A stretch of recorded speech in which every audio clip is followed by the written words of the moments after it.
The little girl came into her papa's study, as she always did Saturday morning before breakfast, and asked for a story. He tried to beg off that morning, for he was very busy, but she would not let him. So he began.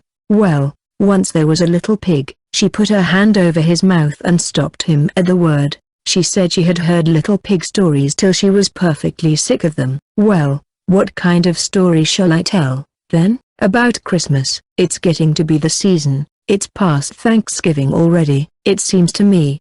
Her papa argued, that I've told as often about Christmas as I have about little pigs. No difference, Christmas is more interesting. Well, her papa roused himself from his writing by a great effort. Well, then, I'll tell you about the little girl that wanted it Christmas every day in the year. How would you like that? First rate, said the little girl, and she nestled into comfortable shape in his lap, ready for listening. Very well, then, this little pig. Oh, what are you pounding me for? Because you said little pig instead of little girl. I should like to know what's the difference between a little pig and a little girl that wanted it Christmas every day. Papa, said the little girl, warningly, if you don't go on, I'll give it to you. And at this her papa darted off like lightning, and began to tell the story as fast as he could. Well, once there was a little girl who liked Christmas so much that she wanted it to be Christmas every day in the year, and as soon as Thanksgiving was over she began to send postal cards to the old Christmas fairy to ask if she mightn't have it, but the old fairy never answered any of the postals, and after a while the little girl found out that the fairy was pretty particular, and wouldn't notice anything but letters, not even correspondence cards in envelopes, but real letters on sheets of paper, and sealed outside with a monogram or your initial, anyway. So, then, she began to send her letters, and in about 3 weeks or just the day before Christmas, she got a letter from the fairy, saying she might have it Christmas every day for a year, and then they would see about having it longer. The little girl was a good deal excited already, preparing for the old-fashioned, once-a-year Christmas that was coming the next day, and perhaps the fairy's promise didn't make such an impression on her as it would have made at some other time. She just resolved to keep it to herself, and surprise everybody with it as it kept coming true. And then it slipped out of her mind altogether. She had a splendid Christmas. She went to bed early, so as to let Santa Claus have a chance at the stockings, and in the morning she was up the first of anybody and went and felt them, and found hers all lumpy with packages of candy, and oranges and grapes, and pocketbooks and rubber balls, and all kinds of small presents, and her big brothers with nothing but the tongs in them, and her young lady sisters with a new silk umbrella, and her papas and mammas with potatoes and pieces of coal wrapped up in tissue paper, just as they always had every Christmas. Then she waited around till the rest of the family were up, and she was the first to burst into the library, when the doors were opened, and look at the large presents laid out on the library table, books, and portfolios, and boxes of stationery, and breastpins, and dolls, and little stoves, and dozens of handkerchiefs, and inkstands, and skates, and snow shovels,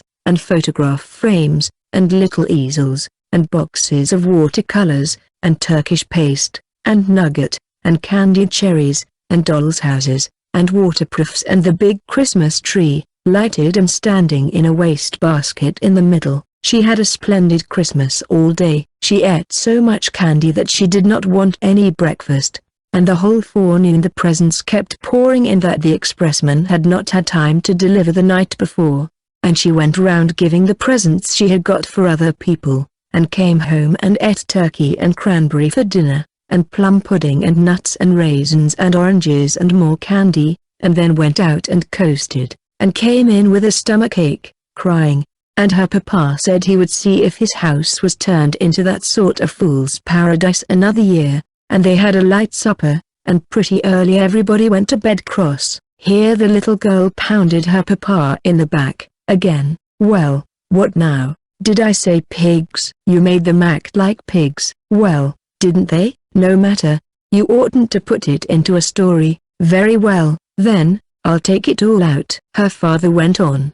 The little girl slept very heavily, and she slept very late, but she was wakened at last by the other children dancing round her bed with their stockings full of presents in their hands. "What is it?" said the little girl, and she rubbed her eyes and tried to rise up in bed. "Christmas, Christmas, Christmas," they all shouted, and waved their stockings. "Nonsense, it was Christmas yesterday." Her brothers and sisters just laughed. "We don't know about that. It's Christmas today, anyway. You come into the library and see." Then all at once it flashed on the little girl that the fairy was keeping her promise, and her year of Christmases was beginning. She was dreadfully sleepy, but she sprang up like a lark that had overeaten itself and gone to bed cross, and darted into the library. There it was again, books, and portfolios, and boxes of stationery, and breastpins. "You needn't go over it all, Papa. I guess I can remember just what was there," said the little girl. "Well, and there was the Christmas tree blazing away, and the family picking out their presents, but looking pretty sleepy, and her father perfectly puzzled, and her mother ready to cry.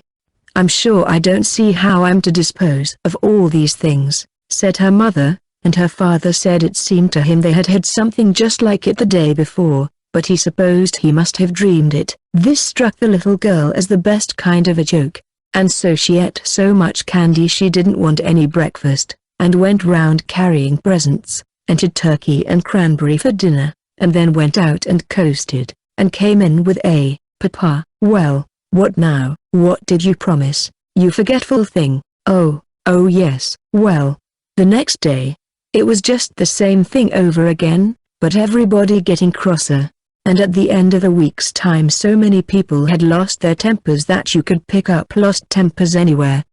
They perfectly strewed the ground. Even when people tried to recover their tempers they usually got somebody else's, and it made the most dreadful mix. The little girl began to get frightened, keeping the secret all to herself. She wanted to tell her mother, but she didn't dare to, and she was ashamed to ask the fairy to take back her gift. It seemed ungrateful and ill-bred, and she thought she would try to stand it, but she hardly knew how she could. For a whole year, so it went on, and it was Christmas on street, Valentine's Day and Washington's birthday, just the same as any day, and it didn't skip even the 1st of April, though everything was counterfeit that day, and that was some little relief. After a while coal and potatoes began to be awfully scarce, so many had been wrapped up in tissue paper to fool papas and mamas with. Turkeys got to be about $1,000 apiece. "Papa." "Well, what? You're beginning to fib." "Well, 2,000, then." And they got to passing off almost anything for turkeys, half-grown hummingbirds, and even rocks out of the Arabian Nights. The real turkeys were so scarce, and cranberries, well, they asked $1 apiece for cranberries. All the woods and orchards were cut down for Christmas trees, and where the woods and orchards used to be it looked just like a stubble field, with the stumps. After a while they had to make Christmas trees out of rags, and stuff them with bran, like old-fashioned dolls. But there were plenty of rags, because people got so poor, buying presents for one another, that they couldn't get any new clothes, and they just wore their old ones to tatters. They got so poor that everybody had to go to the poorhouse, except the confectioners, and the fancy storekeepers, and the picture book sellers, and the expressmen, and they all got so rich and proud that they would hardly wait upon a person when he came to buy. It was perfectly shameful. Well, after it had gone on about 3 or 4 months, the little girl, whenever she came into the room in the morning and saw those great ugly, lumpy stockings dangling at the fireplace, and the disgusting presents around everywhere, used to just sit down and burst out crying.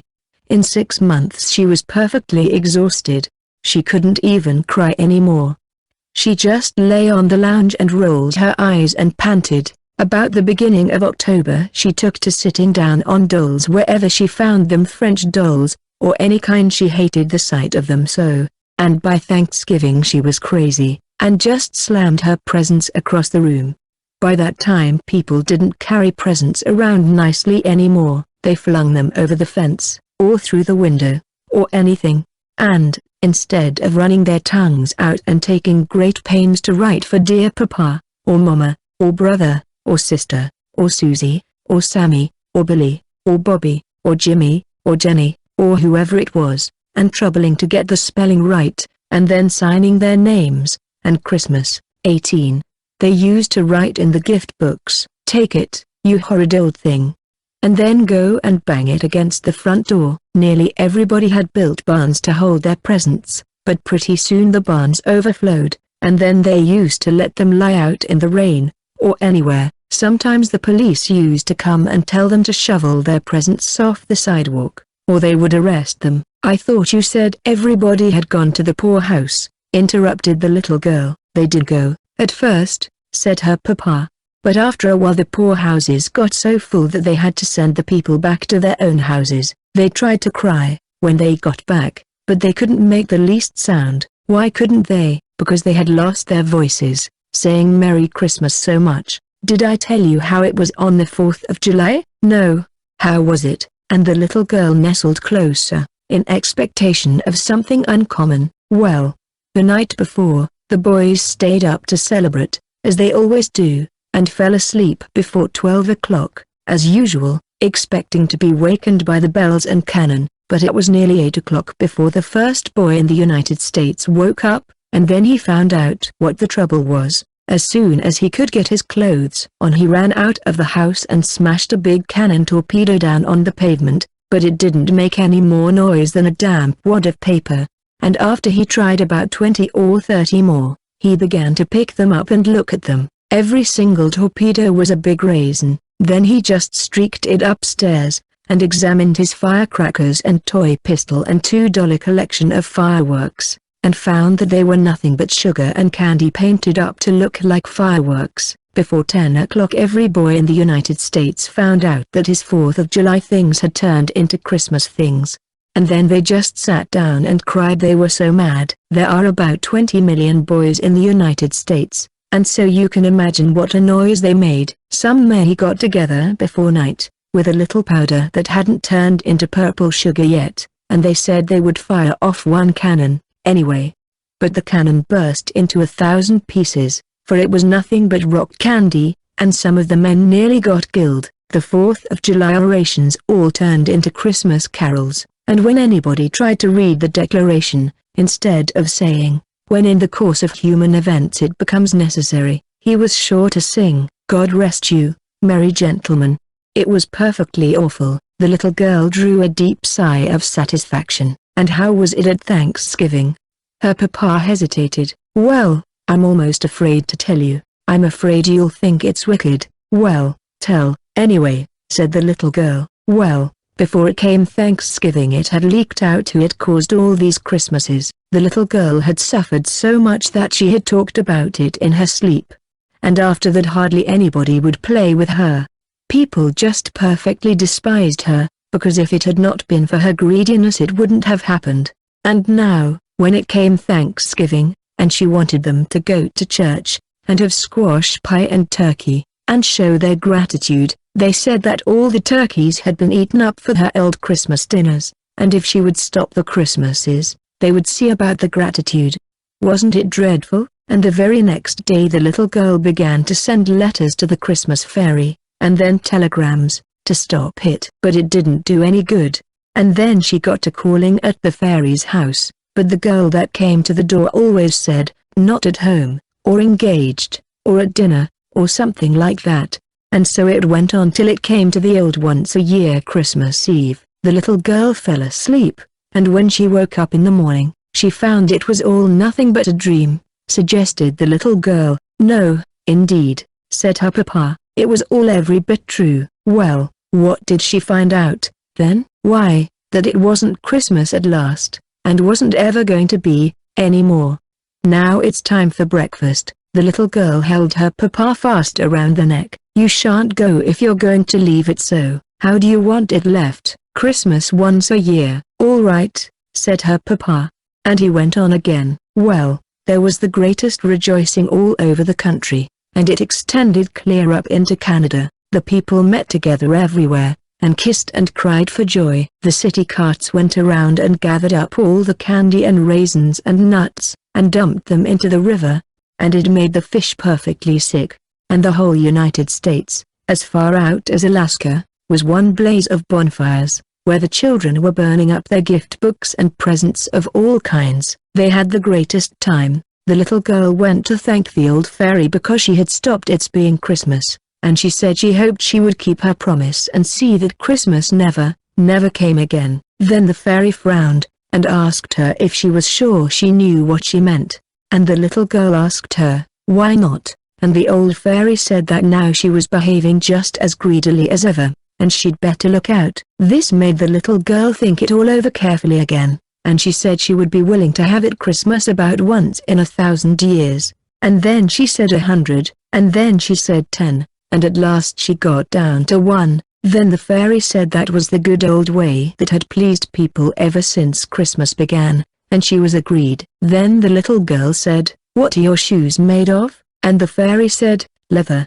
And the little girl said, bargains done forever, and skipped off, and hippity-hopped the whole way home. She was so glad. How will it do? Asked the papa. First rate, said the little girl, but she hated to have the story stop, and was rather sober. However, her mama put her head in at the door, and asked her papa, are you never coming to breakfast? What have you been telling that child? Oh, just a moral tale. The little girl caught him around the neck again. We know. Don't you tell what, papa, don't you tell what.